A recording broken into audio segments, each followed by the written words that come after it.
రాజీవ్ గారి విషయానికి వస్తే చాలామంది జనాలు ఫీల్ అయ్యేది ఏంటంటే రాజీవ్ గారు ఎన్టీఆర్ గారి సినిమాలో రాజీవ్ గారు ఉండాలని సెంటిమెంటో ఏంటో బహుశా తెలియదని కూడా అంటారు. So you have to answer it. అలా ఏం లేదు, అంతకుముందు కూడా క్లారిఫై చేస్తున్నా. But that's friendship, love. అంటే నిజంగా నువ్వు ఓపెన్గా మాట్లాడుకుంటే నీ హిట్లు కాదులేని కొన్ని ఫ్లాపులు కూడా ఉన్నాయి మా హిట్లు గురించి కాదు, అంటే అలా కాదు సెంటిమెంట్గా. సో నువ్వు కొంచెం ఓవర్ చేయకు.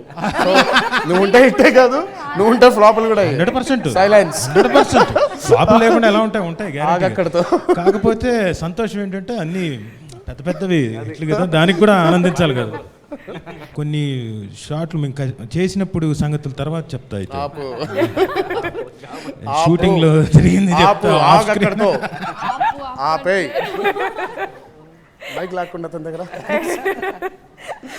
ఆ ఛాన్స్ లేదు, ఎందుకంటే ఆ మైక్ స్పెషల్ గా రాజీవ్ గారి కోసం ఇవాళ ఆయన ఫీలింగ్స్ అన్ని చెప్పేయడం కోసం ఇచ్చాం ఆయనకి. So he has to.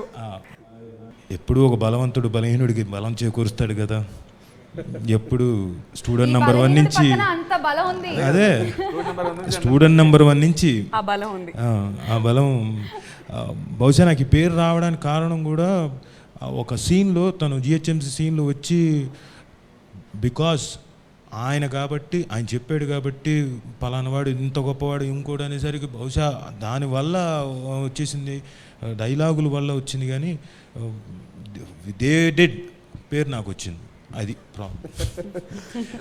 డైలాగుల కన్నా ఒక సీన్ ఎమోషనల్ సీక్వెన్స్ చాలా బాగా వచ్చి ఆవిడతోటి ఇదే దీంట్లో చేసే, బహుశా ఇక్కడే నించుని ఉంటాడు, ఇక్కడను ఆవిడ సమంత అక్కడ నించుంటే బ్యూటిఫుల్ పర్ఫార్మెన్స్. వేరే ఈ హ్యాట్స్ ఆఫ్ చెప్పడానికి. అలాగే నిత్యామేనన్ గారితో ఎప్పుడు వర్క్ చేయలేదు, సినిమా సీక్వెన్స్ చూశాను, కామెడీ చాలా బాగా పండింది. ఆ సీక్వెన్స్ వెళ్ళిన తర్వాత వీళ్ళిద్దరు టైమింగ్ మామూలు కాదు సార్, విపరీతంగా నవ్వుతున్నారు. ఒక్కొక్క డైలాగ్కి నేనున్నానని రవి అంటున్నాడు, అంతే నవ్వుతున్నారు. ఆ సీక్వెన్స్ నవ్వి నవ్వి నవ్వి నవ్వి కంటిన్యూస్గా నవ్వుతున్నారు సీక్వెన్స్ అంతా. So wonderful.